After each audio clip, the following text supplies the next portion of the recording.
When God said, "Let there be light," this was scientific, and I'm about to blow your mind. Did you know sound frequencies can be turned to light frequencies? And the way to do this is basically to recreate the firmament. A research team at UCLA created a star in a jar by trapping gas bubbles in water and speaking to them. This clip is gonna blow your mind, but stick around because I have some stuff to add that's gonna blow your mind if you love God and the Bible. The star in a jar, a tiny spot of bright light contained in a flask of liquid. This star in a jar is made when a sound wave is passed through a small bubble inside a flask of liquid. And this sound wave makes the bubble do something remarkable. First it expands, then it collapses. And this collapse happens so violently that vapor molecules trapped inside the bubble slam together and heat up so much that the bubble gives off an incredible burst of heat and light, several thousand times a second, giving the appearance of a star. Perhaps inside the collapsing bubble, the interior of the bubble might also get hot enough to cause fusion.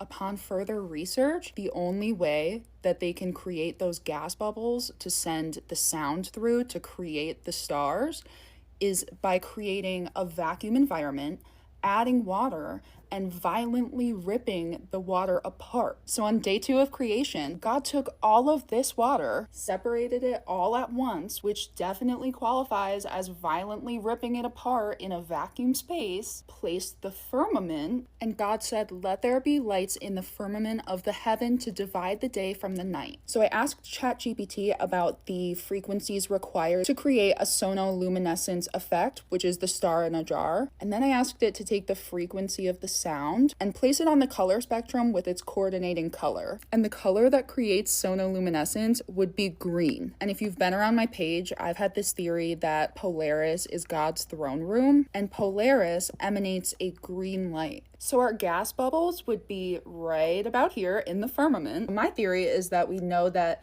Polaris sits right above the top of the dome, and I think that God literally said, "Let there be light," and that green frequency was sent into our sonoluminescent bubbles and created the stars. The green light frequency would create blue and purple wavelengths of plasma. And remember, those bubbles can only be created by aggressively ripping apart water in a vacuum space. God continuously amazes me. I'm just so blown away. These are my own theories and opinions. This is for entertainment only.